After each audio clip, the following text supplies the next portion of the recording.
Bonjour à tous. Camille, je crois que votre micro est éteint pour l'instant.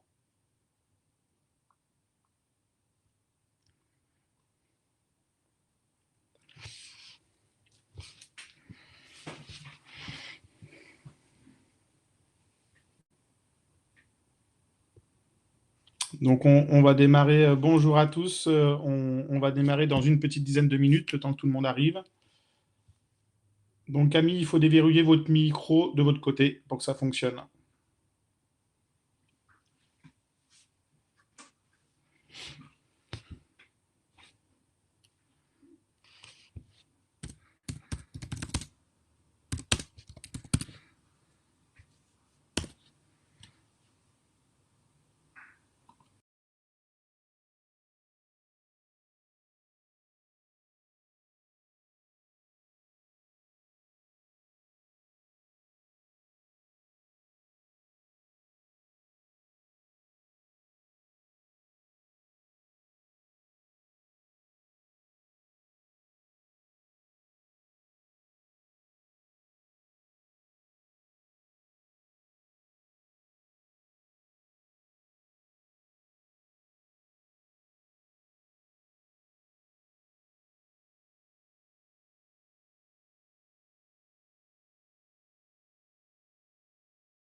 Hello. Alors attends, Camille, il faut qu'on déverrouille son micro. Camille, son micro est déverrouillé. Il faut que Camille le déverrouille de son côté. Ah, Camille, si tu n'y arrives pas, le mieux c'est peut-être de relancer, de te déloguer, de te reloguer.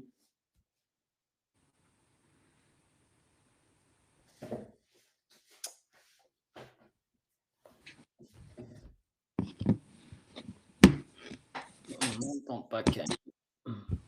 Salut les gars. Hello, hello. Salut à tout le monde. Nicolas Didiche, c'est qui? Ah oui. C'est le mec avec qui tu bosses depuis plus de 5 ans. Ah oui, c'est vrai. Bon, je sais pas. Est-ce que Camille a un petit souci sur son micro, peut-être? Euh, euh, Ouais.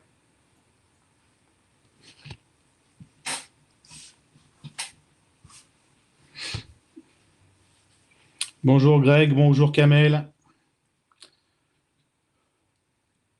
bonjour Ibrahima.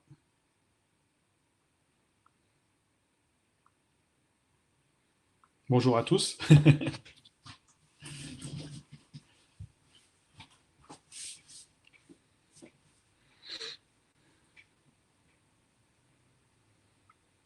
Donc on va attendre que tout le monde soit connecté et on démarrera ce webinaire à 17h30.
Ah, c'est bon. Tu nous entends, Camille?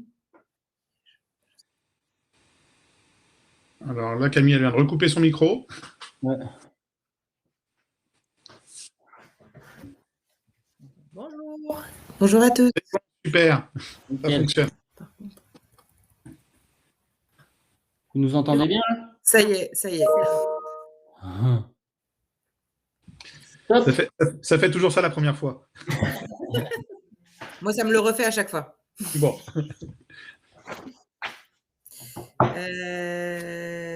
Bon, bah, c'est parti. Super, bah, bienvenue à tous et toutes. C'est toujours cool de vous retrouver. On n'a pas encore le nombre adéquat, donc on va attendre encore quelques minutes pour commencer. Voilà. Ça se remplit là. C'est bien. Ah, les gens, ils sont on time. Simplement pour vous rappeler, du coup, on enregistre l'événement pour pouvoir le diffuser sur les réseaux ensuite. Voilà, donc on se doit de vous le signaler. J'ai le plaisir d'être ce soir accompagné de Camille et son équipe de la société Andermatt et d'être accompagné de l'historique Nicolas Didiche. On ne se présente plus. Oh, Sandrine Esposito, salut.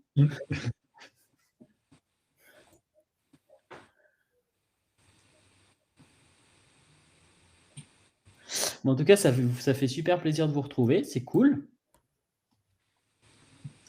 Et ce soir, on va parler insectes, c'est ça, Nico? Ouais, c'est ça. Surtout sur les insectes rampants, hein, où on va reprendre un petit peu, effectivement, toutes les bonnes pratiques et présenter aussi l'insecticide naturel de chez Andermatt.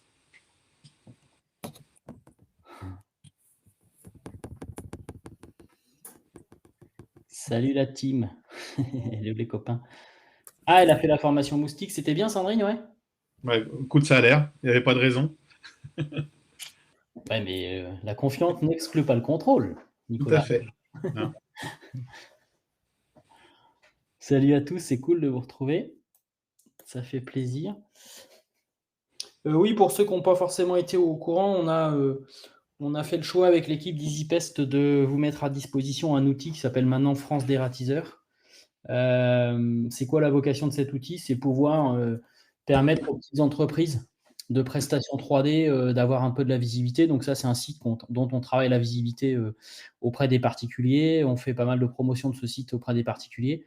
L'idée, c'est de pouvoir, moyennant effectivement un abonnement, de créer votre fiche entreprise sur ce site pour être géolocalisé et pouvoir être contacté par des gens qui ont un problème d'espèces nuisibles.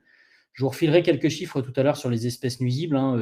C'est toujours en forte progression, comme on peut l'imaginer. Ce soir, on parlera des insectes rampants, plus particulièrement, et notamment blattes et punaises d'Élie, qui sont aujourd'hui deux espèces, deux grandes familles d'espèces qui nous donnent un peu de fil à retordre, pour lesquelles les gens nous demandent de plus en plus de solutions complémentaires, ou de solutions bio ou autres. Donc, l'idée, c'est qu'à chaque fois qu'il y a des innovations, ou en tout cas des produits qui nous paraissent aller dans le sens de la manière dont on imagine que cette profession va changer, l'idée, c'est qu'on organise un événement autour de ça. Voilà. Ah ouais, tu es sur l'annuaire. Voilà, donc l'idée de cet annuaire, c'est de pouvoir... Salut Alex, salut Philippe. C'est pouvoir vous mettre à disposition cette plateforme. Et puis l'idée aussi, c'est pouvoir faire 3 webinaires techniques, compris bien sûr dans l'adhésion par an, qu'on fera avec Nico sur des thèmes. Et l'idée, c'est qu'on traitera les thèmes qui vous tiennent à cœur. On en a plein en tête. Voilà, donc c'est un outil qu'on vient de lancer. Et donc, une fois de plus, bien sûr, on va essayer de le développer avec vous. L'idée n'est pas forcément d'en faire un outil économique. L'idée, c'est vraiment de pouvoir apporter une image claire des professionnels aux particuliers qui sont dans des situations sanitaires parfois un peu urgentes. Et puis d'animer techniquement notre communauté aussi au travers de cet outil, parce que là, l'héritage du Covid fait qu'on a fait beaucoup de webinaires. On y a pris vraiment du plaisir. Puis on a envie de continuer maintenant au travers de cet outil. Donc, je vous invite à nous contacter en off si c'est des choses qui vous intéressent pour pouvoir bosser votre visibilité, quoi. Voilà. Et puis surtout, n'hésitez pas à nous remonter les thèmes que vous aimeriez voir traités dans les webinaires techniques qu'on fera au travers de France Dératiseur. Voilà. Donc, avec Nico, on tâchera de traiter ces thèmes. On a quelques thèmes en tête, les fourmis. Quelques autres thèmes en tête aussi, notamment un thème qui devient de plus en plus intéressant pour ceux notamment qui s'intéressent à l'agro, mais aussi à la gestion des rongeurs, c'est le proofing. Le proofing, c'est pas simple. Est-ce que c'est à moi de le faire? Est-ce que c'est au client de faire les petits travaux, le ciment et autres? Finalement, on s'aperçoit qu'il y a de plus en plus de professionnels qui proposent aussi ces petits services à côté. Ça paraît pas grand-chose, mais ça fait quand même partie du panel de services qu'un professionnel est censé pouvoir apporter à ses clients. Donc voilà, on fera aussi probablement un webinaire sur la résolution de problématiques très techniques sur le terrain. Le rat noir, par exemple, ça, on en a de plus en plus en ce moment. Alors, je ne sais pas si tout le monde est exposé à cette espèce-là, mais toi, quand on a des rats noirs qui sont bien installés, en général, ils sont installés pour un certain temps. On peut en témoigner. L'abonnement, c'est 199 € par an. Voilà. Qui comprend la réalisation d'une fiche entreprise, plus les 3 webinars, plus la visibilité que ça peut apporter à votre entreprise. Voilà.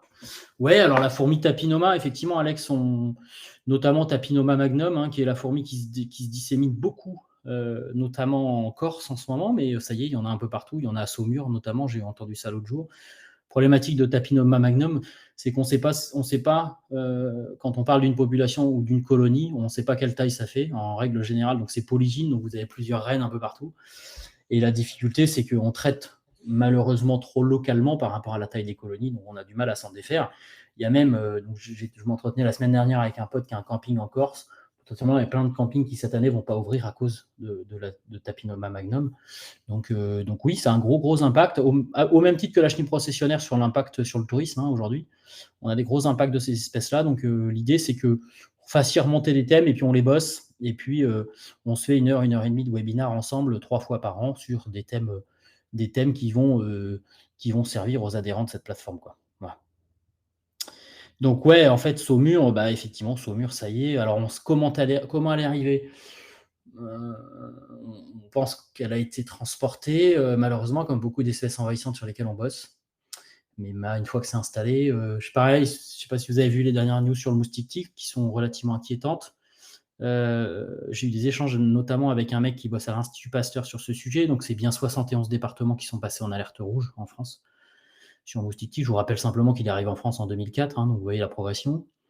Et il me disait que potentiellement, on a l'Aedes albopictus aujourd'hui en France. Certes, c'est une chose, avec le risque épidémique qu'on connaît, notamment autour des grands événements, Coupe du monde de rugby et Jeux olympiques. Et il me disait également qu'il y a son cousin Aedes aegypti qui est aux portes de l'Europe. Là où l'albopictus pique le chien, le chat, l'oiseau, l'homme, et donc l'homme il n'est qu'une cible parmi les autres, son cousin l'égypti ne pique que l'homme. Donc la problématique, c'est que si on a des épidémies qui s'installent en France et que l'Égypte y arrive, eh bien, on a un risque épidémique qui devrait être multiplié par 10 à 20. Donc voilà. Côté commercial, contrat peut-être intéressant, ouais. Comment je fais une évaluation de devis, par exemple? Ça, c'est un truc qu'on pourrait bosser aussi ensemble. On a des choses là-dessus. On va d'ailleurs on propose d'ailleurs même une formation sur ces sujets-là d'une journée sur comment je m'en sors avec mes tarifs, c'est quoi, je facture combien à l'heure, combien je facture du déplacement à partir de quelle distance. Tout ça, c'est des sujets sur lesquels on va essayer d'intervenir ensemble, quoi. Ouais. Donc ouais, on va vous proposer ça tout au long de l'année. Donc n'hésitez pas à aller sur francedératiseur.com ou bien nous écrire à moi ou Nico. Et voilà. On ne parle pas d'argent. C'est un Ardéchois qui nous dit ça. Dis donc, Alexandre, sors de ce corps. Bon, voilà, super. Nico, qu'est-ce qu'on pense? On démarre ou on démarre pas? On peut démarrer. On peut démarrer. Super, c'est bien, on est nombreux ce soir, ça fait plaisir. C'est cool. Donc, j'ai le plaisir d'animer ce webinaire en collaboration avec Nico, que vous connaissez tous, qui bosse chez EasyPest, qui est un des spécialistes notamment du CEPA, de l'agro, mais un spécialiste global des métiers de la 3D, formateur et qui anime aussi l'équipe commerciale chez nous, chez EasyPest. Et puis, le plaisir d'être avec Camille et son équipe, la société Andermatt, pour parler d'une solution dans l'ère du temps, en tout cas dans l'ère du futur, si elle ne s'est pas de l'ère d'aujourd'hui. Tout à fait. De l'ère de demain. Notamment, on va s'intéresser ce soir à la lutte contre les insectes rampants, donc en toute sérénité. On voit bien que ce concept de sérénité, aujourd'hui, il évolue. Il y a 30 ans, la sérénité, c'était ne rien avoir chez soi. Aujourd'hui, la sérénité, c'est quoi? C'est d'essayer d'en avoir le moins possible chez soi, tout en n'ayant pas d'impact sur ses animaux domestiques, sur ses enfants, sur soi-même, sur soi quand on est utilisateur de produits biocides, mais aussi avec une part belle que c'est faite aujourd'hui, ce qu'on appelle l'environnement, qui est un mot un peu fourre-tout, mais environnement, biodiversité, on voit bien que c'est des thèmes aujourd'hui qui fleurissent dans notre vocabulaire. Donc aujourd'hui, en fait, on s'adresse à une société, quand bien même on travaille avec des entreprises, et vous avez maintenant de plus en plus de responsables qualité, responsables RSE, responsables environnement dans ces boîtes, mais aussi, si vous adressez à des particuliers, ces particuliers, vous voyez bien qu'ils sont de plus en plus sensibles à cette cause environnementale. Alors, tort ou raison, peu importe, on n'est pas là pour juger ces mouvements de société, n'empêche qu'on est là pour les constater. Et on est là aussi pour essayer de comprendre comment cette société change. Ça, c'est un thème qui m'est particulièrement cher, notamment la relation à l'animal qui change en ville. Et puis comment, nous, collectivement, on va être capable demain d'apporter des réponses en partenariat avec les fabricants. Et je remercie la société Andermatt d'avoir accepté de participer à ce webinaire avec nous. Comment demain, on va essayer de mettre à disposition des professionnels des solutions restant efficaces. Je vous rappelle qu'on n'est pas dans un métier d'agrément, on est dans un métier de primaire, un métier d'urgence, c'est pas une commodité, c'est pas un choix, on est souvent dans des situations d'urgence, tout en essayant au maximum de cocher un certain nombre d'autres cases qui n'existaient pas il y a 30 ans, qui s'appellent le respect de soi, le respect du client, faire attention à l'animal domestique, faire attention aux enfants, faire attention à la rémanence des produits, et puis faire attention à son espace de vie. Aujourd'hui, on parle beaucoup de qualité de l'air notamment, mais aussi les gens sont de plus en plus préoccupés par la décarbonation, par la planète, par la biodiversité, par toutes ces choses-là. Donc, notre devoir en tant que professionnel, c'est d'apporter continuellement des solutions innovantes au métier de la 3D, de manière à ce que vous puissiez demain apporter des solutions qui soient quelque part, et on peut le dire, je pense, dans le sens des valeurs de vos clients, même s'ils sont dans une situation d'urgence. On le voit bien, aujourd'hui, il y a de plus en plus de gens qui nous demandent si on connaît des solutions alternatives, complémentaires, alors on les appelle un peu comme on veut, mais des solutions qui respectent davantage l'environnement. Voilà. Ouais, et merci en tout cas de nous accueillir, Romain, on est très content d'être là. Et en effet, je vous accompagne complètement sur ce que vous venez de dire, et j'ajouterais que c'est aussi l'assurance de la pérennité, de la sérénité de votre travail, parce qu'une solution d'origine naturelle, une solution alternative aujourd'hui, on est plus sûr qu'elle reste sur le marché plus longtemps. Voilà, on sait qu'aujourd'hui, elles sont plébiscitées par le réglementaire. Donc voilà, c'est aussi de la sérénité pour vous dans vos applications et dans vos protocoles que vous n'allez pas changer voilà, tous les ans. Merci Camille, ça me permet d'embrayer. Voilà le petit sommaire qu'on vous propose. Donc moi, je vais, comme d'habitude, faire le plus facile pour moi, c'est-à-dire parler des espèces envahissantes avec Nico. Mais Nico, il fera davantage toute la partie qui connaît bien mieux que moi les méthodes de lutte et la réglementation. Aujourd'hui, pas besoin d'être devin pour comprendre que la réglementation est de plus en plus pressante sur les solutions conventionnelles, sur la chimie. On voit bien que la chimie, aujourd'hui, elle est un peu mise au banc de la société. Alors, à tort ou à raison, attention. Mais le driver de tout ça, ça restera quand même le client. Quoi qu'il en soit, c'est lui qui décide, c'est lui qui influence les méthodes qui resteront en avenir. Et effectivement, partir dans des solutions qui sont davantage dans un compromis entre l'efficacité et le consensus social, c'est, comme le disait Camille, un gage de sérénité. Donc, c'est de toute façon depuis très longtemps là-dedans qu'on vous amène. Et ensuite, on vous reparlera un petit peu de l'intérêt des solutions naturelles. Alors, il y a eu beaucoup de marketing autour de ces solutions naturelles. Il y a eu beaucoup de choses qui ont été dites, beaucoup de choses qui ne fonctionnent pas ou qui ne fonctionnaient pas sur le terrain. On voit bien que souvent, c'est des questions de formulation. Mais là, l'idée, c'est de faire un petit peu le tour, enfin, en tout cas, le tour, de voir un petit peu, de faire le tour des intérêts qu'on a aujourd'hui à utiliser des solutions naturelles dans la lutte, notamment contre les insectes rampants. Et donc, les différentes solutions sourcées dans la nature, quelques exemples, et puis on laissera ensuite la parole à l'équipe d'Andermatt pour nous présenter la solution insectosec de la société Andermatt, qui est un produit naturel. Je ne vais pas dévoiler ce qu'elles ont à nous dire avant que ce soit le cas. Jean, pas spoiler. Ouais, ah oui, c'est vrai, c'est les jeunes qui savent spoiler. Les espèces envahissantes,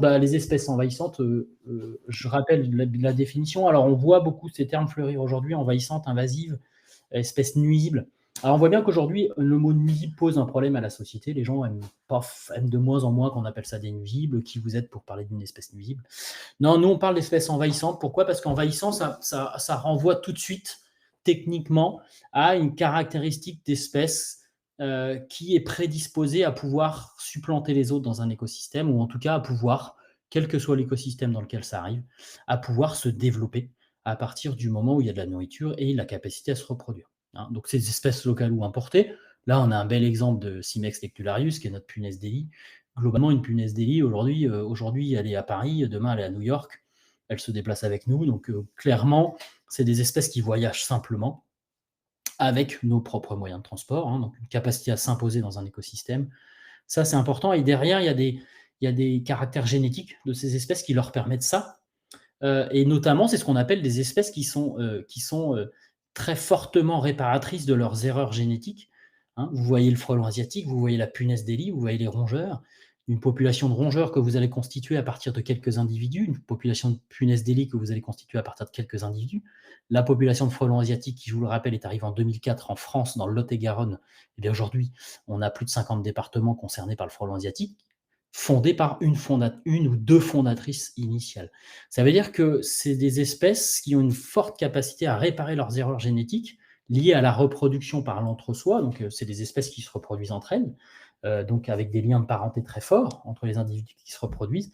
Et donc, c'est des espèces qui réparent bien leurs erreurs génétiques du fait qu'elles se reproduisent entre elles. Si vous faites la même chose chez l'homme, on a ce qu'on appelle des tares génétiques qui apparaissent. Ces espèces-là ont une capacité à réparer leurs tares génétiques pour pouvoir vraiment foisonner dans un écosystème à partir du moment où on a de la nourriture. Les rongeurs sont capables de ça, les fourmis sont capables de ça, les punaises des lits, le frelon asiatique, le moustique tigre sont des espèces qui se réparent très facilement leur ADN lié à des reproductions très conjointes. Hein. Donc, ça, c'est important, et c'est la raison pour laquelle aujourd'hui, tous les discours qu'on entend sur l'animal à sa place, chaque animal a sa place dans un écosystème, c'est vrai, sauf dans les écosystèmes qui sont modifiés. Il y a un écosystème qui est modifié à l'extrême qui s'appelle la ville, hein, le milieu urbain. Et donc, c'est vrai que ces espèces-là, si on les laisse tranquilles dans les écosystèmes, elles ont tendance à exprimer leur pouvoir d'envahissement. Et ça se fait au détriment des autres espèces qui n'ont pas ce même pouvoir. C'est ce qu'on appelle tout sèchement une perte de biodiversité. Donc, c'est cette capacité génétique à la prolificité, et ces espèces ont souvent un impact fort sur la biodiversité locale, et ça, c'est sans parler de l'impact sanitaire qu'on peut avoir de la part de ces espèces. Le rythme d'introduction de ces espèces, il est rapide. Hein, c'est en moyenne 2 nouvelles espèces par an. Hein, donc là, on parle, nous, souvent des espèces animales. Hein, on parle du rat, on parle de la blatte, on parle de la punaise des lits, du frelon asiatique, mais il faut savoir qu'il y a ce même pendant chez le végétal. Hein, on a en moyenne 2 à 3 introductions de végétaux invasifs en France. Vous voyez la renouée du Japon, et un certain nombre d'autres plantes qui deviennent invasives et donc qui tuent l'écosystème dans lequel on les introduit. Comment on les introduit ? Ça décrit l'espèce humaine. Ah oui, alors pour l'espèce humaine, il y a un truc qui marche bien, c'est le suicide collectif. Et donc pour ceux qui veulent en arriver là, je vous propose d'y aller, puis on vous rejoindra plus tard. Donc en fait, comment on les introduit dans un écosystème? Tout simplement par nos moyens de transport.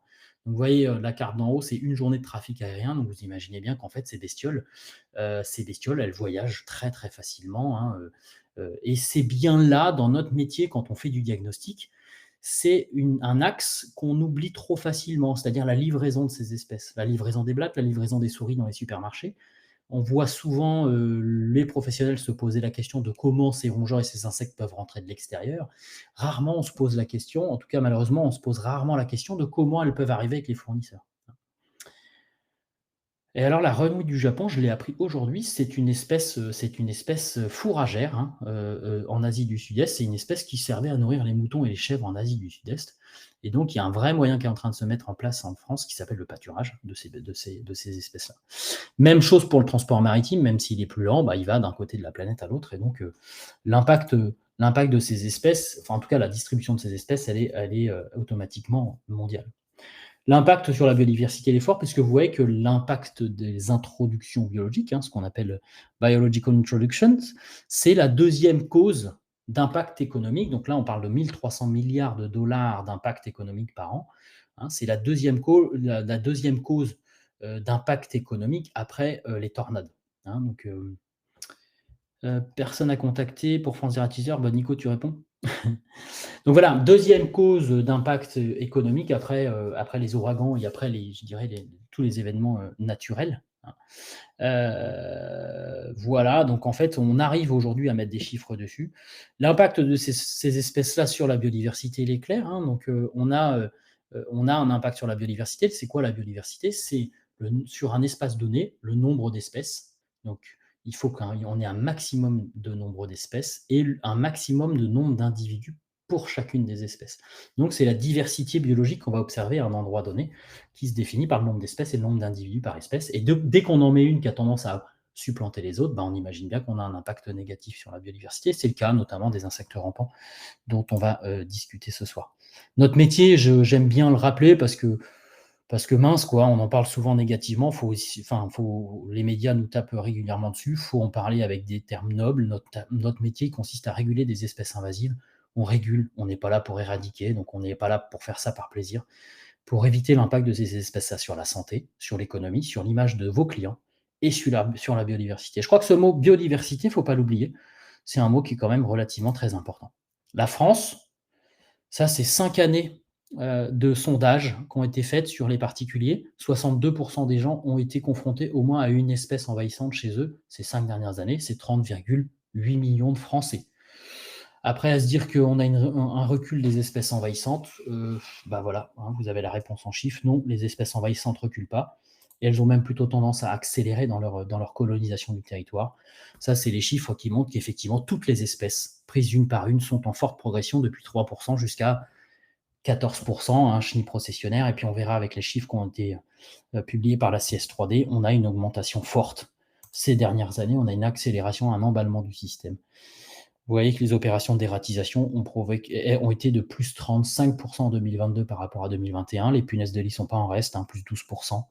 Guêpes frelons, moustiques, chenilles processionnaires, tout ça c'est en forte augmentation. Les blattes sont effectivement également en forte recrudescence. Alors ouais, Mohamed, tu as raison, réchauffement climatique, en tout cas c'est multifactoriel, ça c'est sûr. Moi je dirais aussi forte pression sur les méthodes conventionnelles pour des questions de risque et non plus pour des questions d'efficacité. Donc si tu regardes les molécules d'un marché en te focalisant sur le risque et que tu enlèves du marché celles qui portent le plus de risques à l'environnement et à l'utilisateur, tu te coupes quelque part des solutions qui étaient jusque-là les plus efficaces. Alors, effectivement, on le verra aussi par les produits naturels, cette efficacité, on peut la maintenir à un haut niveau d'efficacité. Ce n'est pas le sujet. C'est simplement que les conditions dans lesquelles ces solutions doivent être utilisées sont devenues de plus en plus drastiques, avec un cahier des charges technique qui parfois est un petit peu compliqué à suivre, mais c'est ça l'enjeu, c'est de comprendre ces nouvelles solutions pour maintenir l'efficacité tout en profitant de cette meilleure, je dirais, éco-compatibilité et puis quelque part client-compatibilité aussi. Donc voilà globalement, les espèces invasives, on en connaît beaucoup aujourd'hui, punaises de lit, blattes, les hyménoptères, donc la grande famille des guêpes frelons, les puces, les acariens, les mouches, les chenilles processionnaires, les moustiques, les mites, les arthropodes. Alors les insectes du bois, notamment la vrillette en premier lieu, les capricornes évoluent aussi très fortement, on multiplie les chantiers. Alors là, c'est peut-être probablement lié au réchauffement climatique et puis à la multiplication des structures bois, hein, pour des questions écologiques aussi. Donc le pendant de ça, c'est qu'on se retrouve aussi avec des espèces envahissantes qui progressent. Voilà notre petite punaise des lits. La punaise des lits n'est pas en reste, c'est le premier insecte rampant qu'on a en tête. Hein. C'est 7% des Français qui ont été touchés par cet insecte ces 5 dernières années. Alors on touche autour de en moyenne 1,4 million de Français tous les ans avec cette punaise des lits, principalement dans les grandes métropoles françaises, puisque vous voyez qu'entre Paris et les villes de plus de 100 000 habitants, on a déjà 60% des gens concernés. Donc c'est une espèce qui se développe essentiellement en ville. Je vous rappelle simplement que tous les sexes piquent, tous les stades piquent, à la différence du moustique par exemple. Hein. Le moustique est un insecte volant. Seule la femelle adulte pique pour faire un repas de sang pour viabiliser ses œufs, puis pondre. Là, la punaise des lits n'en est rien. Quand la nymphe sort de l'œuf, elle va chercher à faire son premier repas de sang, qu'elle soit mâle, qu'elle soit femelle. Pourquoi ? Parce que le repas de sang, il est nécessaire pour muer, c'est-à-dire grandir, passer les 5 stades larvaires pour devenir adulte.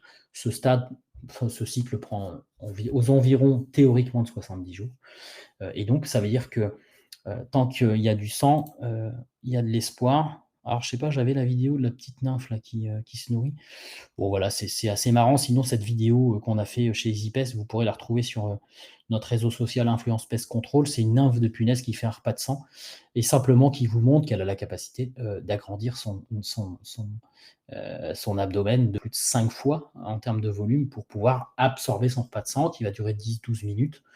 Et elle va le digérer tranquillement en se mettant sous une plainte. Et puis ensuite, une fois qu'elle a digéré ce sang, ça va lui permettre de muer et donc de grandir. Donc où est-ce qu'on va la rechercher? C'est également les lieux dans lesquels on va être amené à disposer du produit biocide en fonction des protocoles qu'on adopte. Donc c'est tous les endroits où vous êtes immobile. Pourquoi? Parce que la punaise est mauvaise piqueuse. Pour piquer, elle a besoin de piquer des vaisseaux sanguins affleurants parce qu'elle a un rostre qui n'est pas vraiment très perfectionné. C'est une espèce assez préhistorique. Et donc, en fait, elle va avoir besoin que vous soyez immobile. Donc c'est vrai que la punaise des lits, on va la chercher là où potentiellement vous êtes immobile, c'est-à-dire le canapé, les toilettes pour ceux qui traînent aux toilettes, et puis la chambre à coucher et le panier du chien et la cage des oiseaux. Il ne faut surtout pas oublier ces endroits-là. Donc en fait, premier constat, c'est qu'on va être amené à disposer des produits biocides dans les endroits où les gens dorment, les endroits où les gens s'assiedent, les endroits où le chien dort et où le piaf se réfugie dans sa cage. Donc en fait, immédiatement, quand on parle d'insectes rampants, on va tout de suite parler du milieu de vie des gens, puisque ces insectes-là bougent peu, ils mangent là où on mange, et potentiellement, on va les traiter à quelques centimètres de l'activité humaine, d'où la nécessaire prise en compte du profil toxicologique des molécules qu'on va utiliser, qui penchent de plus en plus aujourd'hui pour des solutions naturelles. Le nid de pigeon sur le rebord de la fenêtre, effectivement. La blatte, la blatte, même chose. La blatte est un insecte rampant, donc certainement pas volant, c'est un insecte planant. Donc voler, ça veut dire être capable d'aller d'un point bas à un point haut. La blatte, elle va facilement d'un point haut à un point bas. Ça ne s'appelle pas du vol, on plane dans ces cas-là. Donc même si elle est équipée d'ailes rustiques, elle arrive à planer, certainement pas à voler. Blatte, même chose, donc l'ootech qui est fixé à l'abdomen de la femelle contient les œufs. Une fois que ces œufs sont viables, c'est-à-dire que les petites blattes qui ressemblent déjà à ce qu'elles seront adultes, comme la punaise des lits, et ça c'est la grande caractéristique des insectes rampants, vont consommer de la matière organique pour pouvoir grandir, non pas du sang, alors que la punaise des lits ne mange que du sang. Les blattes vont se nourrir de votre nourriture, des déchets, pour pouvoir à leur tour grandir avec 4 principales espèces de blattes en France, même si aujourd'hui on a introduit la blatte de Madagascar suite à une manifestation chez McDo. Il y a des gens qui ont eu la bonne idée d'introduire des blattes de Madagascar qui sont très invasives. Il se pourrait qu'un de ces 4, on se retrouve avec une 5e espèce de blatte invasive. Bref, aujourd'hui, blatte germanique, blatte américaine sont les 2 principales espèces qui nous préoccupent. De manière très générale, que ce soit des commerces de bouche, des chaufferies, des caves et autres, on va retrouver majoritairement germanique et américaine qui est capable de faire jusqu'à 5,5 cm. Et puis la blatte orientale et blatte rayée, qui sont des blattes un petit peu moins disséminées sur le territoire, mais qui restent invasives à partir du moment où ils ont de la nourriture et de la tranquillité. Je vous rappelle simplement que l'impact de ces espèces-là, même si la punaise des lits ne transmet pas de maladie, à partir du moment où elle affecte le bien-être psychologique des gens, on part du principe qu'elle affecte la santé publique, notamment la santé mentale des gens. La blatte, par contre, elle est capable vraiment de transmettre des maladies, des pathogènes, des virus, des bactéries, des champignons. Et elle est ce qu'on appelle porteuse saine, ce qu'on appelle un hôte intermédiaire. Elle va héberger les bactéries et les virus, les répliquer et les régurgiter via les régurgitations de nourriture qu'elle fait qui contiennent des phéromones ou bien ses excréments, et donc infester votre milieu de vie parce qu'elle va régurgiter des pathogènes qu'elle a dans son intestin. On parle de salmonelle, on parle de typhus, on parle d'un certain nombre de maladies, mais c'est aussi les protéines de surface de la carapace des insectes, qui est composée d'une protéine qu'on appelle la chitine, protéine pour laquelle vous avez de nombreux enfants aujourd'hui qui sont allergiques. Et vous voyez que la blatte, en fait, est le premier facteur d'allergie pour les gens, pour les causes d'allergie en intérieur, bien devant le chat, bien devant les acariens de la moquette, bien devant les solvants peinture qu'on vient de mettre sur votre mur. La blatte est souvent un facteur d'allergie non négligeable, surtout dans les cas de forte densité de cet insecte. Donc, on a pris l'exemple de ces 2 insectes rampants parce qu'ils sont très évocateurs pour notre métier, hein. Donc, au-delà de l'impact sanitaire des blattes, on peut avoir effectivement des dégâts dans le matériel électrique, hein, puisqu'elles se mettent facilement. Elles sont lucifuges, elles fuient la lumière, donc elles vont se mettre dans les moteurs de micro-ondes, de frigo et autres, et puis faire leur cycle de vie ici. En fait, souillées par les déchets organiques, par leurs fesses, et puis souvent poser des difficultés aux bailleurs sociaux pour la relocation des appartements. Souvent, ça laisse une odeur assez caractéristique que les habitués reconnaissent facilement, notamment dans les cas de forte activité. Ils veulent nous faire bouffer des insectes. Oui, écoutez, bien cuit, ça peut rouler, hein. Il faut s'en référer à nos grands-parents qui faisaient des daubes au coin du feu. On faisait cuire de la viande pendant 5 heures. Pourquoi? Parce qu'on évacuait le risque sanitaire en faisant cuire longtemps à température de plus de 80 degrés. Donc, on était sûr de tuer tous les pathogènes. Et en parlant de pathogènes, je laisse la parole à Nicolas Dich. Merci Romain pour cette belle introduction sur nos insectes rampants avec toutes leurs nuisances qui en découlent. Pour ma part, donc, j'ai la partie des différentes méthodes de lutte avec l'aspect réglementaire. Mais avant de parler de méthodes de lutte, on va se remettre un petit peu les différentes étapes qu'on doit tous avoir en tête pour mener à bien une lutte raisonnée sur les insectes rampants. Et la première des choses qu'on voit pas assez régulièrement à mon goût, c'est bien l'inspection, le diagnostic.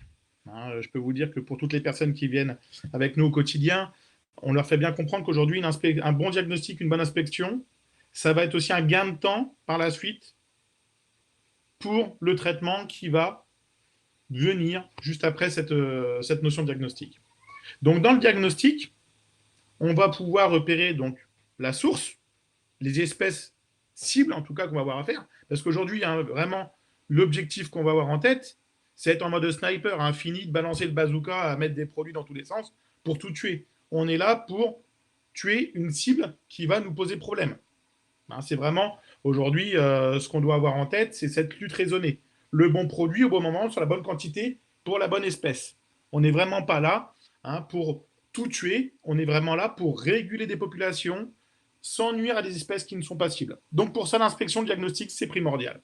Deuxième chose qu'il faut mettre en place, cette notion de nettoyage. Aujourd'hui, pour faire un bon traitement, si la zone où je vais traiter n'est pas nettoyée, forcément, mon traitement va à un moment donné perdre en efficacité. Donc le nettoyage, c'est vraiment une action prépondérante pour une bonne efficacité de traitement par la suite. Ensuite, on va voir ce qu'on appelle les actions d'exclusion. Comment je peux travailler sur l'environnement pour limiter l'introduction d'espèces cibles, d'insectes rampants, d'insectes volants, dans une zone qu'on veut protéger. Et pour ça, on peut mettre en place des notions de proofing, comme le disait tout à l'heure Romain, étanchéité de bâtiments, seuil de porte, mais également mise en place de moustiquaires, de rideaux d'air. Tout ça, ce sont ce qu'on appelle des actions d'exclusion. L'objectif étant d'éviter l'introduction d'insectes rampants, d'insectes volants, de rongeurs, finalement, dans une zone qu'on veut protéger. Ensuite, à partir de là, nous allons mettre en place des méthodes de lutte. Et des méthodes de lutte, on a encore aujourd'hui un bel arsenal qui nous permet de pouvoir être suffisamment efficace. Ce que je ne vois pas assez souvent à mon goût, c'est les méthodes de contrôle. Si je mets une méthode de lutte, je dois contrôler si ma méthode que j'ai mise en place est efficace. Aujourd'hui, si vous attendez que votre client vous rappelle pour dire que vous avez été efficace, parfois le client ne va pas vous rappeler, il va peut-être rappeler un de vos confrères parce qu'il s'est aperçu que la méthode n'était pas forcément adaptée ou peut-être qu'il n'a pas été efficace. Donc, assurez-vous bien, quand vous mettez en place une méthode de lutte, de bien faire un contrôle par la suite. Et vous allez voir tout à l'heure qu'on va parler de tout ce qui est monitoring, qui va nous permettre de bien détecter dans mon étape de diagnostic, mais également de m'aider sur le contrôle pour savoir si mon traitement à terme sera efficace. Donc, au niveau du nettoyage, je reviens un petit coup dessus. Et là, Romain vous a parlé de tout ce qui est punaise de lit, de tout ce qui est blatte, et c'est vrai que, surtout sur la blatte, ça c'est vraiment un facteur prépondérant, on retire toutes les ressources alimentaires, également tous les déchets qu'on peut avoir autour de nous, des déchets organiques, qui vont derrière être attractifs pour les blattes. Donc si au quotidien, je fais des traitements et malheureusement, les appartements, les parties communes ou les locaux vides ordures ne sont pas nettoyés, malheureusement, notre protocole général ne sera pas efficace, en tout cas ne sera pas optimum. Donc c'est vraiment important que vos clients au quotidien mettent cette notion de nettoyage de façon vraiment prépondérante. C'est vraiment une étape, un facteur qui va mettre en jeu votre efficacité. Et ça, vous le voyez courant, que ce soit les locaux vides ordures, les éviers parfois pas nettoyés, les siphons d'évier qui débordent de graisse, qui vont être parfois des zones larvaires, des zones de gîtes larvaires pour certains moucherons. Donc tout ça, ça va être des actions que vos clients peuvent mettre en place pour gagner en efficacité sur vos traitements. En termes de traitement, à savoir qu'aujourd'hui, une grande partie, en tout cas la plus grande généralité des familles d'insecticides vont agir sur le système nerveux. Comme certains vont agir sur la synapse, vont bloquer justement cet influx nerveux entre le neurone émetteur et le neurone récepteur. Ça fait partie, on va dire, ça représente, allez, pas loin des 3/4 des insecticides qu'on a aujourd'hui entre nos mains. On va avoir également des insecticides qui vont agir sur le système respiratoire également. Et je vous laisserai, Camille, tout à l'heure, expliquer justement l'action de la terre de diatomée. Alors, là, on a une petite illustration qui est vraiment pas mal du tout, où on voit justement l'action de l'imidaclopride sur la synapse qui va boucher justement ce récepteur. Et le fait de boucher ce récepteur donc, va agir sur cette transition et du coup va stopper finalement le système nerveux qui va amener la mortalité très rapidement. Ouais, c'est ça. Et donc, du coup, à partir du moment où on bloque l'influx nerveux, c'est tout l'organisme qui se met à dysfonctionner. Et à partir du moment où l'influx nerveux ne fonctionne pas, la fonction essentielle qui dysfonctionne, c'est le cerveau. Et donc, c'est la raison pour laquelle les insecticides, et notamment les pyréthrinoïdes de synthèse, mais aussi les néonicotinoïdes comme l'imidaclopride ou l'acétamipride, ont des effets qui peuvent être immédiats ou retardés en fonction de la formulation qu'on adopte. Mais on a des insectes qui tombent quasiment immédiatement parce qu'on bloque l'influx nerveux. Attention, l'acétylcholine, nous fonctionnons aussi avec ces mêmes neuromédiateurs, notamment à base de dopamine. Donc, ce qui signifie que l'impact des insecticides sur le système nerveux de l'insecte peut également avoir un impact sur notre propre système nerveux. Donc, d'où la précaution nécessaire d'utiliser des solutions biocides. Mais on a aussi des phénomènes de résistance qui apparaissent. Alors qui apparaissent chez la blatte et chez la punaise des lits, effectivement, c'est déjà démontré depuis pas mal de temps. Donc ça veut dire que quand on utilise des produits biocides, on doit rentrer dans une rotation en prenant en compte le fait qu'on peut avoir des phénomènes de résistance qui apparaissent.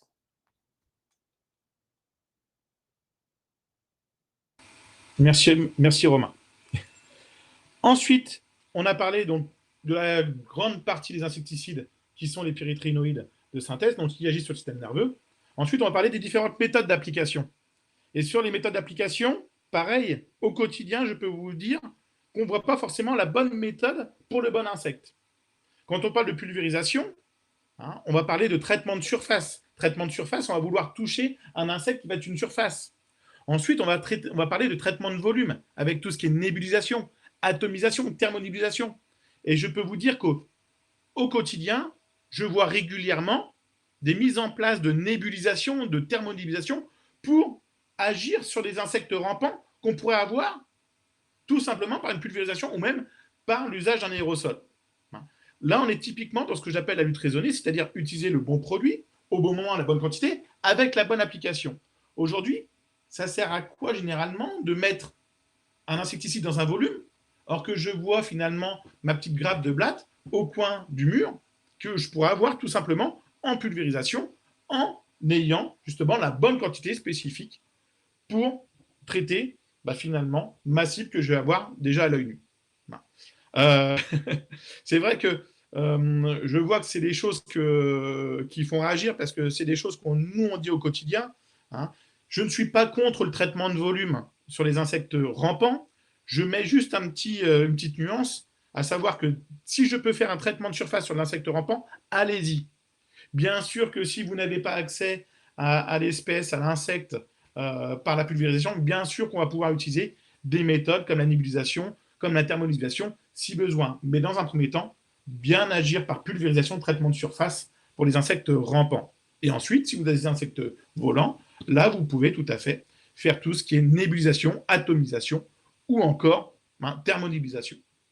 Ensuite, on va avoir tout ce qui est notion de poudrage, pour tout ce qui est nid d'hyménoptères, Pareil, hein, aujourd'hui, je vois encore beaucoup de traitements liquides de nid en pleine journée, hein, alors que le liquide, bah, lui, il va être absorbé par le nid, et finalement, quand mes guêpes ou mes frelons vont revenir dans le nid, ils vont très peu avoir accès finalement à l'insecticide. Je vous rappelle que les insecticides agissent avant tout, en tout cas les insecticides liquides, agissent avant tout par contact.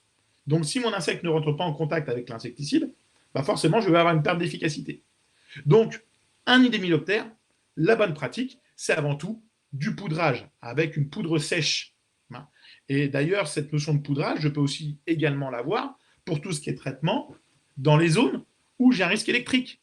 Hein, j'ai déjà vu même des personnes avec des aérosols me mettre des coups d'aérosol derrière une prise électrique. Bah, il suffit que j'ai un fil qui se touche, bah, je peux vous dire que ça ne va pas faire bon ménage. Ensuite, l'application de gel alimentaire.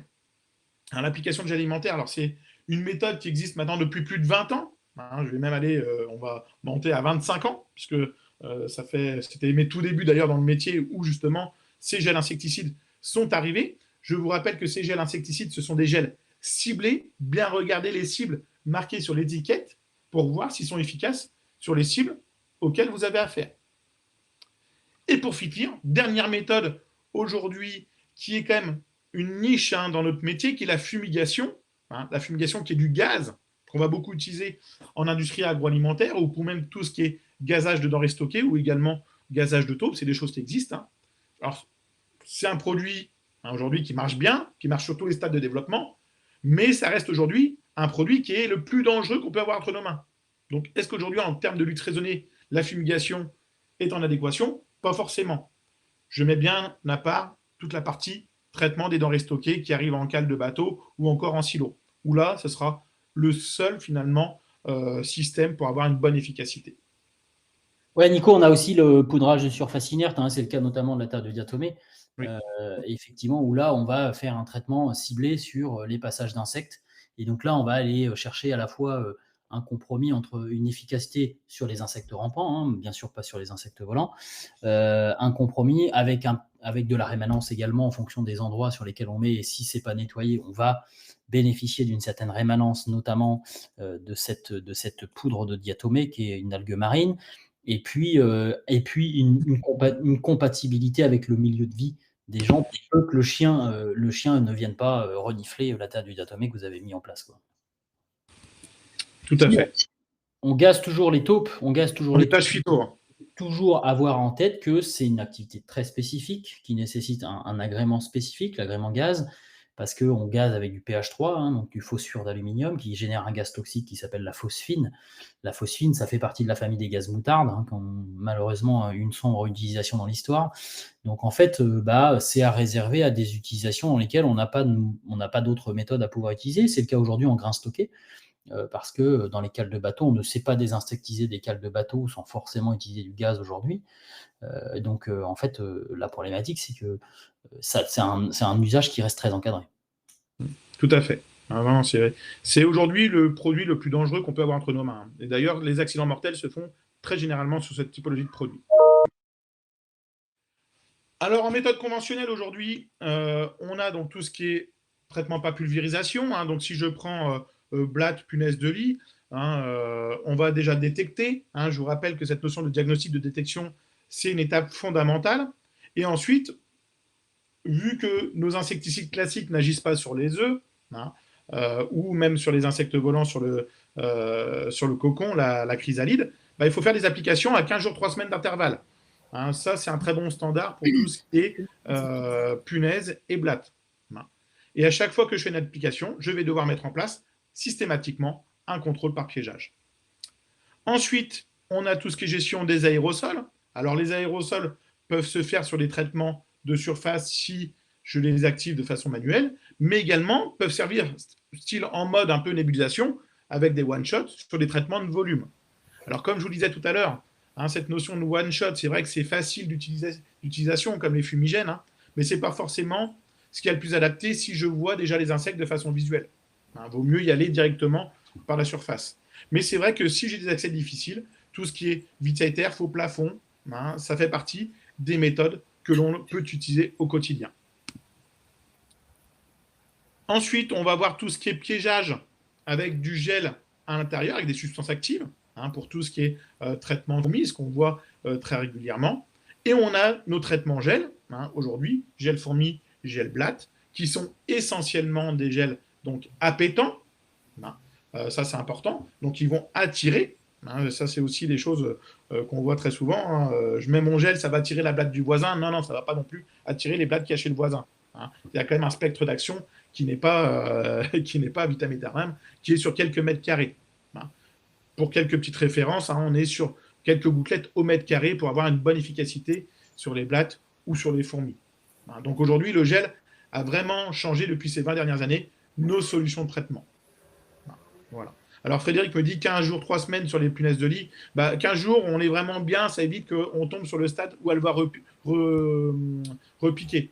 Voilà. Donc à 15 jours, 3 semaines, on n'est pas déconnant.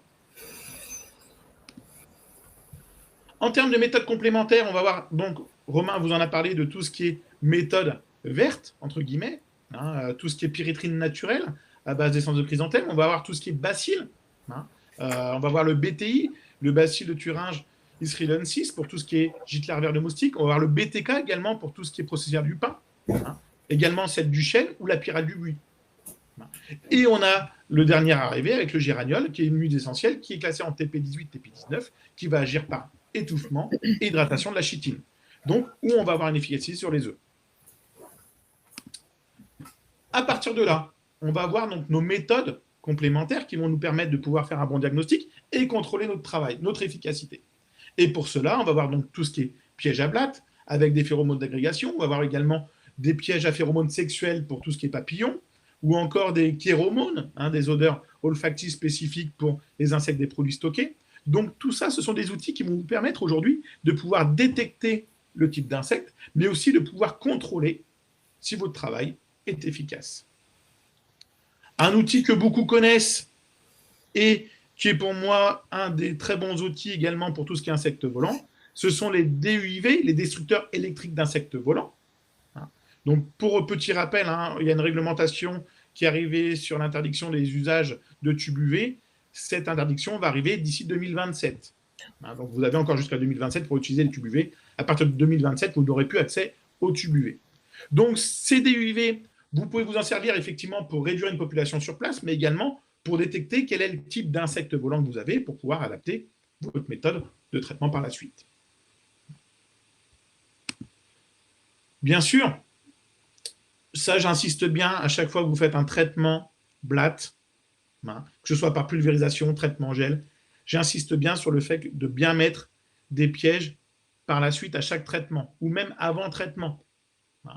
Le fait de mettre un piège avant traitement, ça va vous permettre de savoir à quel type de blatte vous avez affaire. Est-ce que c'est de la germanique, de l'orientale ou de l'américaine? Parce que finalement, l'origine ne sera pas du tout pareille. Mais par la suite, ça va vous permettre de pouvoir justifier votre efficacité. Et je le rappelle, n'attendez pas que ce soit votre client qui vous appelle pour vous dire que vous avez été efficace. Il faut que ce soit vous qui puissiez le mesurer. Ensuite, on va donc avoir nos insecticides à base de diatomée, donc je laisserai à Camille tout à l'heure le soin d'expliquer le mode d'action qui va agir par déshydratation, purification de l'insecte. À savoir qu'il est très important aujourd'hui d'avoir entre ses mains des produits qui soient homologués, autorisés, avec des autorisations de mise sur le marché. À savoir que là, la petite modification de ces derniers temps, c'est qu'avant, tout était enregistré sur un site qui s'appelait Simbad. Aujourd'hui, ce site a disparu et a été remplacé par le site Biocide, que je vous mets sur le petit chat. Voilà, Biocide sans E, bien sûr, que vous tapez. Alors, vu que c'est un site qui est assez récent, vous allez le retrouver au bout de la 10e ligne, mais c'est là où vous allez avoir toute la liste des insecticides qui sont soumis soit à déclaration, soit à autorisation de mise sur le marché. Petit rappel. Nico, excuse-moi, je le précise, on voit trop souvent dans les audits, parce qu'effectivement, on fait pas mal d'audits en industrie agro, on voit trop souvent des cas où des produits biocides sont utilisés, alors des produits biocides sans AMM ou des produits étrangers.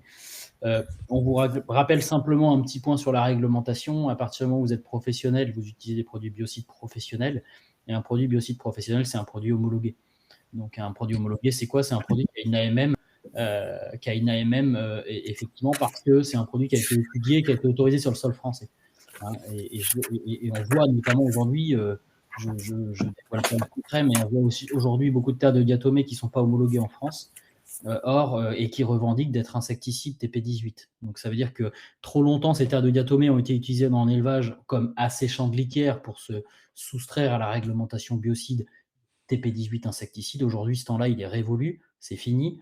Donc aujourd'hui, on vous engage, parce que judiciairement, ça peut avoir des impacts forts pour vous si on découvre que vous menez une activité biocide avec des produits qui ne sont pas homologués par détournement d'usage. Vous achèteriez par exemple un asséchant de litière pour en faire un insecticide.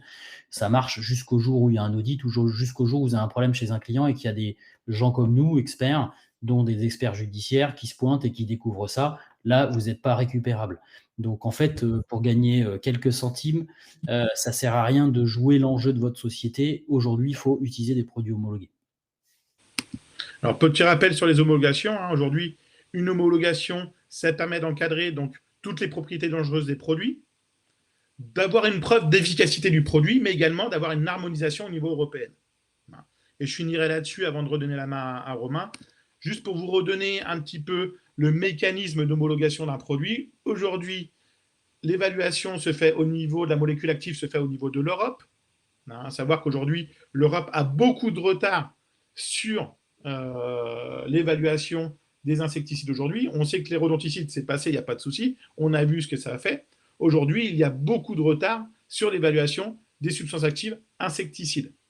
Une fois que les substances actives insecticides sont validées au niveau de l'Europe, ce sont les États membres, donc pour nous la France, qui vont homologuer le produit via l'ANSES avec les restrictions d'usage.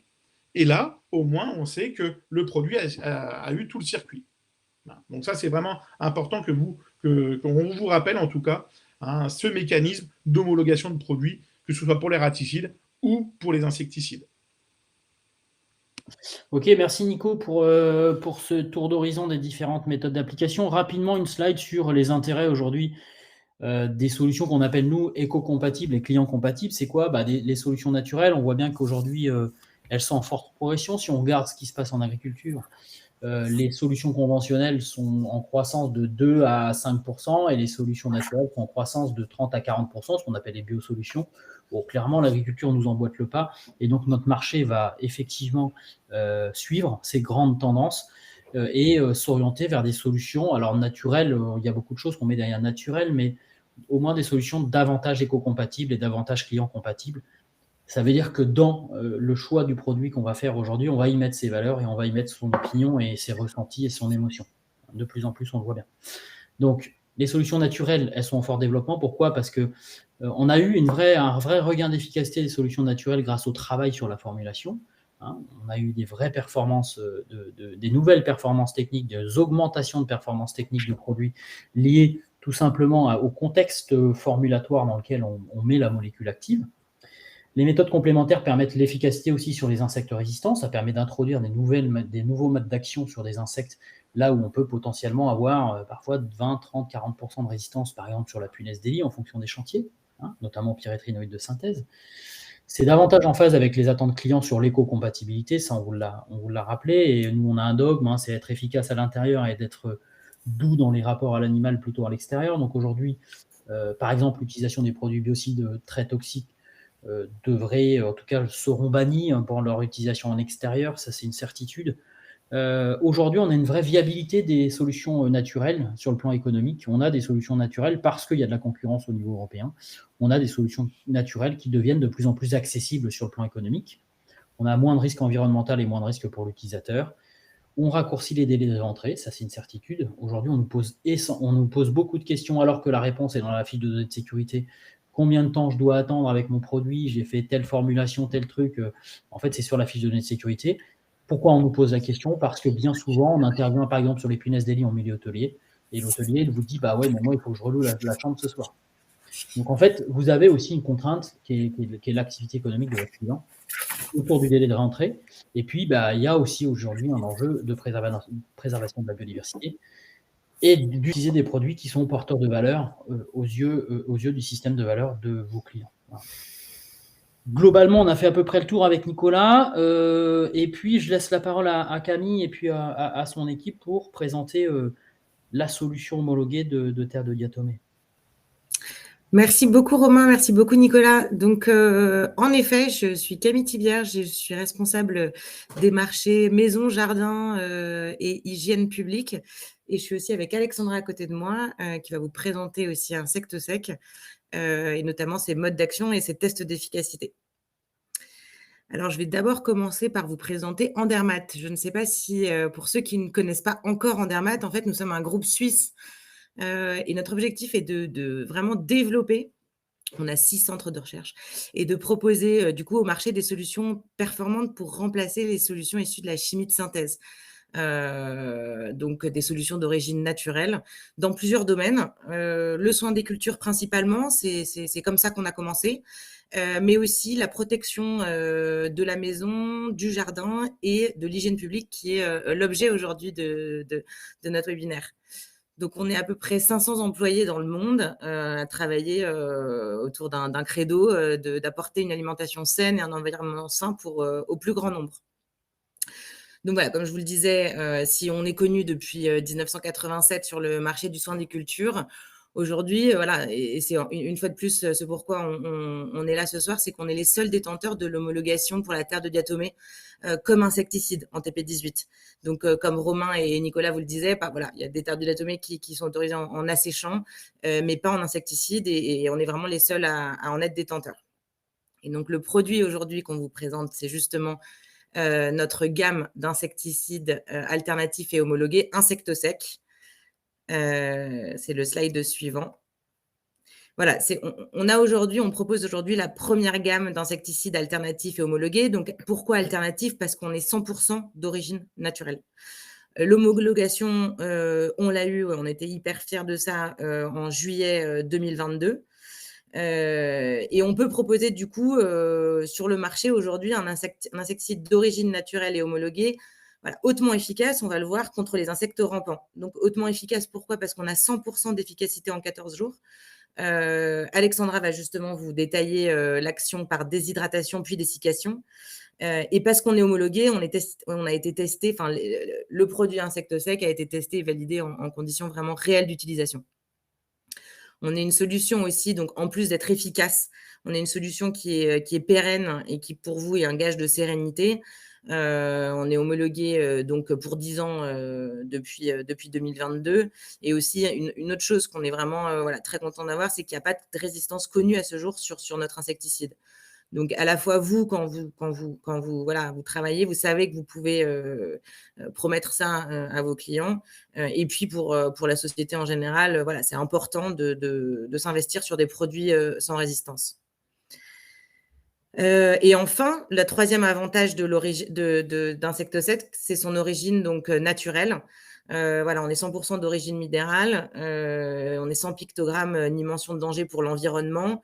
Et je pense que c'est quelque chose qui va de plus en plus voilà, être valorisable auprès de tous les clients, en CHR bien sûr, mais chez vos particuliers. Mais voilà, de plus en plus, on peut plus ignorer les considérations environnementales aujourd'hui. Donc, je vais laisser Alexandra vous parler d'efficacité. Alors, effectivement, une terre de diatomée qui a été homologuée a fait l'objet de tests d'efficacité. On a aussi, comme l'a dit Camille, validé des tests d'innocuité aussi de cette terre de diatomée. Donc, là, je vous présente deux types de tests d'efficacité sur un aspect curatif, mais aussi sur un aspect préventif. Donc, ce que vous avez sur le slide à gauche, le premier test cible des blattes germaniques en milieu urbain. Donc ça, ce sont des tests terrain que je vous présente là. On a le même type de résultat sur les blattes orientales. Donc on a un piégeage qui est effectué pour comptabiliser une population initiale. Puis de l'insectosec, donc sous forme de poudre, est appliqué, dans ce cas-là, sur les lieux de passage des insectes. Ensuite, on fait un piégeage qui est relevé à 7 jours et ensuite à 14 jours après l'application d'insectosec. Et ce que l'on peut voir, c'est qu'au bout de 7 jours, on a une mortalité on voit la population d'insectes qui s'effondre complètement. On a une mortalité de 96% à 7 jours et 100% à 14 jours. Pour le test préventif, donc ça c'est le schéma de droite, ça on est sur un autre format, là on est plutôt en hygiène rurale puisque le test a été fait sur des poux rouges dans le cas de poulailler. Donc on a 2 poulaillers, un poulailler test et un poulailler témoin. Un nettoyage a été fait sur ces 2 poulaillers et on a ensuite appliqué l'insectosec, alors pour le coup là en formulation liquide, dans le poulailler test. Le second poulailler est laissé sans insectosec, c'est le poulailler témoin. Donc, on a introduit les poules à peu près à 14 jours dans ces poulaillers et on a ensuite piégé les poux rouges à différents temps, 26, 40, 47 et 58 jours. Et on observe que dès 26 jours, la population de poux rouges réapparaît et augmente de façon exponentielle dans le poulailler sans insectosec. Et avec insectosec, le poulailler reste exempt de population d'insectes. Et donc, on a une protection de ce bâtiment pendant plusieurs mois. On va vous présenter, je vois une question sur le fonctionnement de la terre de diatomée sur l'organisme. On y arrive, c'est le slide suivant. Donc, effectivement, ce qu'on voulait montrer avec ces tests, c'est qu'on est vraiment sur une efficacité maximale puisqu'on est à 100% d'efficacité en 14 jours, à la fois en préventif et en curatif. Et on a pris des tests sur blattes et sur peau rouge, voilà, pour vous montrer que ça marche sur différentes typologies d'insectes rampants. Et en formulation, voilà, c'est aussi le liquide est particulièrement adapté au poulailler, alors que la poudre est plus adaptée aux intérieurs. Alors, on va sur le slide suivant pour montrer le mode, voilà, le mode d'action. Une question aussi qui me pose sur est-ce que des tests ont été faits sur punaise de lit? Alors non, on n'a pas de test sur punaise de lit, mais on sait que les tests sur blattes les blattes sont plus difficiles à éradiquer que les punaises de lit.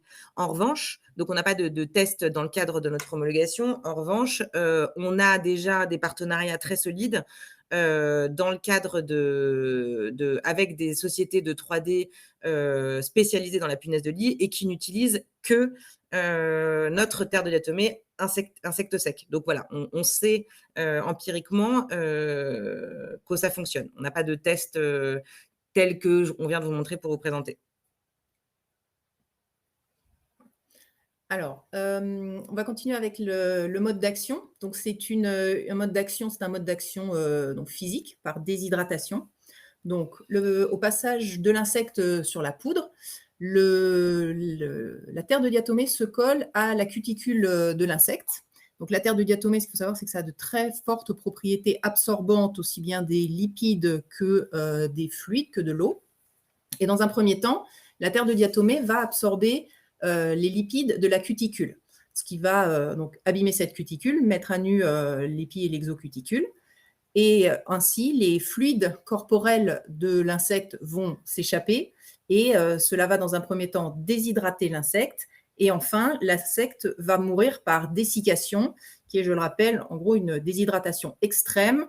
En gros, vous avez un insecte vraiment tout sec à la fin. Ce phénomène n'a pas montré de résistance connue à ce jour par ce phénomène de déshydratation et de dessiccation. Donc voilà, difficile d'imaginer comment ça pourrait être le cas. C'est ce que j'allais dire. Alors, par contre, aujourd'hui, on observe un phénomène. Là, on vient de publier un gros papier avec un de nos étudiants en doctorat, une étudiante en l'occurrence. On observe aussi chez la punaise des lits qu'on a, parmi les nombreux moyens de résistance de la punaise, principalement métaboliques, principalement génétiques et comportementales, on observe également un épaississement cuticulaire. Donc en fait, on imagine que ça n'empêcherait pas les fluides biologiques d'être captés de s'échapper, d'être captés par la terre de diatomée qui a au préalable fait le nettoyage sur la cuticule, sur la chitine, mais on observe alors ce phénomène qui probablement a pour origine un épaississement cuticulaire pour empêcher les véhicules des insecticides de synthèse de pouvoir pénétrer dans la carapace. Donc plus la carapace est épaisse, moins l'insecticide pénètre. C'est un postulat, hein, on est en train de le vérifier. Et donc on a un phénomène de résistance par épaississement cuticulaire qui est apparu dans un certain nombre de populations. Donc ça, c'est intéressant de garder ça en tête, quoi. Ok. Et du coup, pour le mode d'action, donc voilà, c'est vraiment le mode d'action qu'on voulait vous partager aujourd'hui. Et le slide suivant, en fait, c'est... Voilà, on vous parlait tout à l'heure des intérêts que nous, vraiment, on porte à InsectoSec et qu'on essaye de promouvoir. D'abord, c'est son efficacité, on vient de vous la présenter. Ensuite, c'est son origine naturelle. Donc, le fait que ça soit une solution d'origine naturelle, bien sûr, voilà, personne ne peut ignorer que on doit choisir, on se doit d'essayer de choisir dans notre quotidien, dans notre travail, des solutions voilà, plus saines pour l'environnement. Mais c'est pas uniquement ça, c'est aussi vraiment un choix qu'on pense intéressant pour l'avenir, puisque de plus en plus, ça va être valorisable chez vos clients, que ce soit, voilà, une fois de plus, je vous l'ai déjà dit, en CHR, chez des particuliers. Voilà, leur dire qu'on va utiliser des solutions plus saines pour leur quotidien et dans leur quotidien, je pense que c'est important. Et enfin, l'intérêt d'une solution d'origine naturelle, c'est vraiment la pérennité de cette solution. Nous, aujourd'hui, on a une homologation pour 10 ans. Je veux aussi vous parler, d'ailleurs, il y avait une question sur le sujet sur le chat, je veux aussi vous parler de Silicosec, qui est donc le même produit homologué en phyto pour la désinsectisation des locaux et du grain stocké. On vient donc hier d'obtenir on a une homologation qui est prolongée jusqu'à 2037. Donc vraiment, on est sur des solutions qui sont très pérennes dans le temps. Et donc sur le slide suivant, je vais notamment vous parler des différents domaines d'application de ce produit donc d'origine naturelle et homologué aujourd'hui, homologué en TP18 en hygiène publique, ce qui est du coup applicable, ce qui vous permet d'appliquer ce produit dans tous les réseaux CHR, les ERP, les particuliers et même les entreprises agroalimentaires, mais aussi, comme je viens de le signifier, on a ce produit donc Silicosec, qui est donc un produit de biocontrôle phyto qui s'applique pour la désinsectisation des locaux et sur le traitement du grain stocké. Je vois des questions. Je ne sais pas si on y répond tout de suite. On fera à la fin. D'accord, très bien, très bien. Et l'autre avantage, donc maintenant, de notre gamme aujourd'hui qu'on vous propose, je pense, c'est qu'on a cherché à travailler une gamme suffisamment large, voilà, qui peut être adaptée vraiment à différents usages. Donc, on a 3 formulations, puisqu'on a la formulation poudre avec 2 conditionnements, 2 kg, 15 kg, qui est très pratique et particulièrement adaptée à toutes les surfaces planes et pour avoir en ciblant les insectes rampants, fourmis, peaux-rouges, blattes, voilà, poissons d'argent. On a aussi une formulation aérosol. Et cette formulation, elle est, comme le disait d'ailleurs Nicolas, adaptée quand on a des recoins à traiter, des fissures, des pleintes. Et plutôt que de traiter en masse, d'aller chercher vraiment la précision. Et c'est aussi adapté voilà, à tous les insectes rampants, punaises de lit, fourmis, blattes, voilà, poissons d'argent. Et enfin, Alexandra vous en parlait, la formulation liquide, qui est l'innovation du marché aujourd'hui et qui est particulièrement adaptée aux poulaillers aujourd'hui, voilà, murs, sols, insecticides, et pour traiter les peaux rouges. Donc voilà, on a pas mal de tests sur le sujet, on vous en a présenté un d'ailleurs précédemment. Voilà, donc c'était InsectoSec qu'on vous présentait aujourd'hui, qui fait partie donc de notre gamme d'hygiène publique. On a d'autres produits qui traitent les ravageurs, donc avec Top 4, Top Snap. Mais voilà, aujourd'hui, c'était vraiment InsectoSec qu'on voulait vous présenter. Voilà, n'hésitez pas à nous poser les questions. Donc, on est ici avec Alexandra pour répondre aux questions. On a aussi notre directeur général qui est là. Voilà, pour vraiment vous accompagner sur même la mise en place de protocoles au sein de vos entreprises. On travaille vraiment main dans la main, comme je vous le disais, sur les punaises de lit, on travaille main dans la main avec une entreprise et on met en place tout son protocole dans les hôtels et les restaurants et on va écrire ce protocole pour vous le partager. Voilà, merci beaucoup en tout cas C'est bien. Voilà, à Izzy, Romain, Nicolas pour votre invitation. On est très content de partager voilà, cette innovation qu'on pousse fortement. Alors, il y a une question, c'est est-ce que vous vendez dans la grande distrib? Mais justement, là, voilà, c'est le sujet aujourd'hui. On n'a pas forcément les mêmes produits en grande distrib et en produits professionnels, je veux dire. Donc, c'est des produits qui sont différents. Et aujourd'hui, on rentre spécifiquement dans certaines chaînes, mais c'est très nouveau parce qu'on est vraiment, voilà, on est encore en négociation. Voilà, c'est les prémices, mais ce sera des conditionnements différents en tout cas. Ok. On avait des questions. Est-ce que vous avez d'autres questions?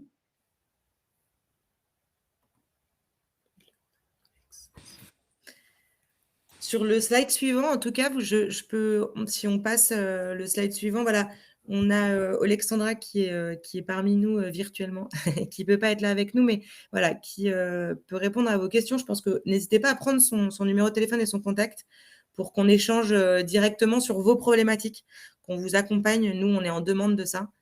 Et donc, voilà, n'hésitez pas à nous contacter directement après ce webinaire. Ouais, il y a David qui nous dit il a un client ERP qui se plaint des résidus de terre de diatomée. Ça, on a ce type de retour de temps en temps avec la terre de diatomée en poudre. L'intérêt, c'est peut-être de passer avec du liquide, parce qu'il y a du liquide aussi. Alors, ouais, exactement. Donc, oui, il faut que ça reste discret, quoi. Ça, c'est sûr. Et on a une autre question de la part de Laurent qui demande si le gaz propulseur de l'aérosol est un conducteur électrique. Parce que oui, il faut faire attention sur certains gaz propulseurs. Le solvant peut être conducteur et on peut avoir un risque d'explosion si j'ai des problématiques, effectivement, on va dire, de fil dénudé. C'est déjà arrivé, c'est plutôt rare, mais ça peut arriver. Donc attention en fonction des gaz propulseurs. Effectivement, c'est un gaz propulseur, un aérosol, donc comme tous les aérosols à utiliser avec les précautions d'usage, c'est un propanol, donc effectivement inflammable si utilisé dans les mauvaises conditions. Oui, ça traite les insectes qui ont été touchés par la poudre. Et il n'y a pas de transmission entre insectes. Je réponds à une question. Alors, j'ai aussi Philippe qui demandait, alors à l'époque, il y avait l'Harmonix Bed Bugs qui était aussi sur format liquide, qui laissait quand même pas mal de traces. Et là, les personnes veulent savoir si même le produit liquide ne laisse pas de traces éventuellement sur tout ce qui est moquette. Alors, le format liquide va laisser une couche de diatomée. Là, on est bien d'accord. Le but, c'est que la couche, la terre de diatomée va être de couleur blanc, légèrement beige. Alors, après, en fonction des terres de diatomée, elles peuvent aller presque au orangé. Mais bon, nous, c'est toujours la même terre de diatomée. Elle a une couleur légèrement beige. Donc, effectivement, on ne vous conseille pas de mettre de la terre de diatomée liquide sur la moquette. Ça va être, je vous le dis tout de suite, ça va être très, très spécial. Généralement, on utilise dans tout ERP ou hôtellerie, on utilise le format aérosol parce que ça permet de déposer soit une fine couche sur les plinthes. Alors bien sûr, il faut choisir des endroits, c'est là où votre expertise d'applicateur entre en jeu, de mettre ces produits-là dans des endroits qui sont discrets. On peut les mettre aux entrées des radiateurs notamment, on peut les mettre derrière les plinthes. Et on a d'ailleurs une petite buse, on a pensé à tout, on a pensé à la petite buse pour être le plus précis possible dans l'application et ne pas en mettre en long, en large. On est vraiment en mode sniper, hein, d'où cette partie diagnostique est vraiment importante. Hein, l'objectif, c'est pas d'en mettre partout, de voir comme on a pu voir. Parfois, c'était des logements, on se serait cru chez Maradona, c'était tout blanc de partout. C'est pas ça l'objectif. Hein, voilà. Et le produit, voilà. Tant qu'il n'est pas enlevé par, tant qu'il n'est pas frotté ou enlevé par une très grosse humidité ambiante, il reste en place. Donc, c'est un produit qui va durer dans le temps, tant que la poudre est là, elle agit contre les insectes. Donc, si vous êtes amené à faire un traitement chez Pierre Palmade, malgré tout, vous n'en mettez pas partout, quoi. Ça risque de lui faire bizarre. Oui, alors je vois la question en pulvérisation dans un poulailler. Les poules peuvent réintégrer direct après la pulvérisation, tout à fait. On a même une cliente qui travaillait notamment avec ce produit-là sur un lit médicalisé chez un de ses clients, avec une personne qui était du coup alitée. Et elle faisait le traitement de la literie, du matériel, enfin de la literie médicalisée avec l'insectosex, qui permettait à la personne de rester, même sur site, dans la pièce d'à côté, le temps de traiter de la réintégrer.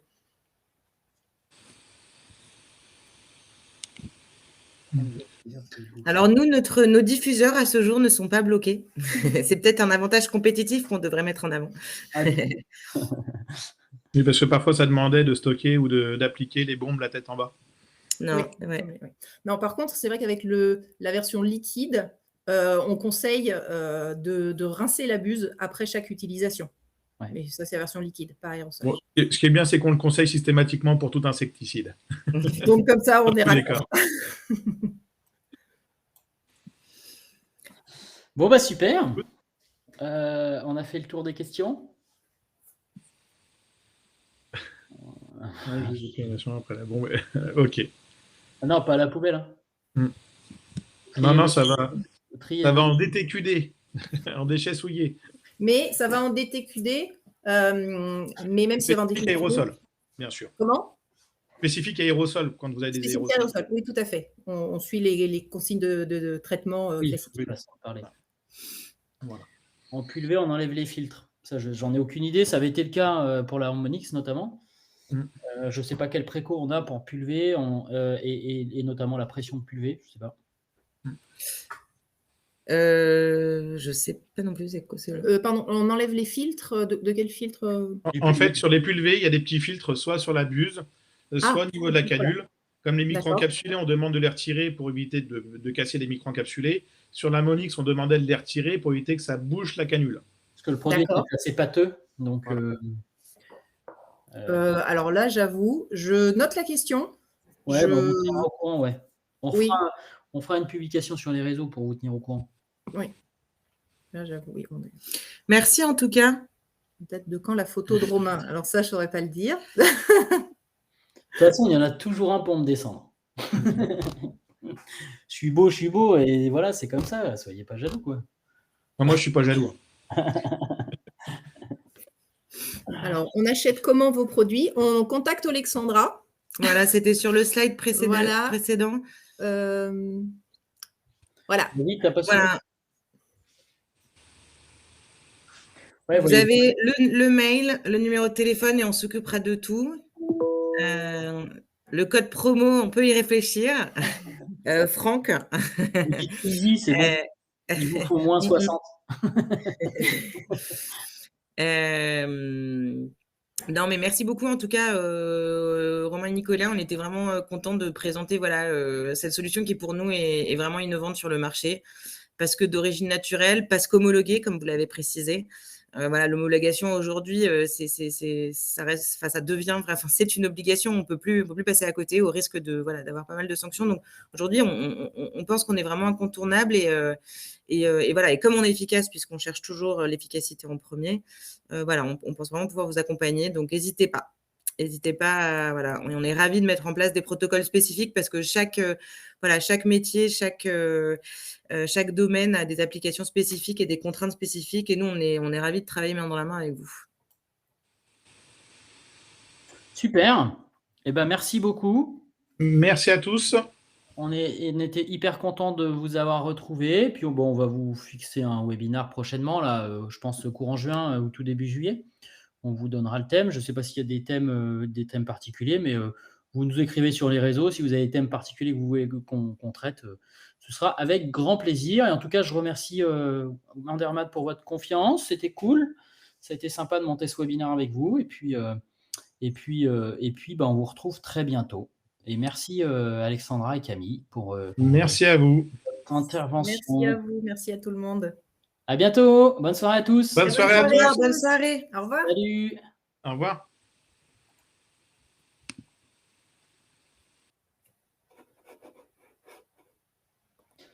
Du coup, Nico, je te laisse arrêter l'enregistrement.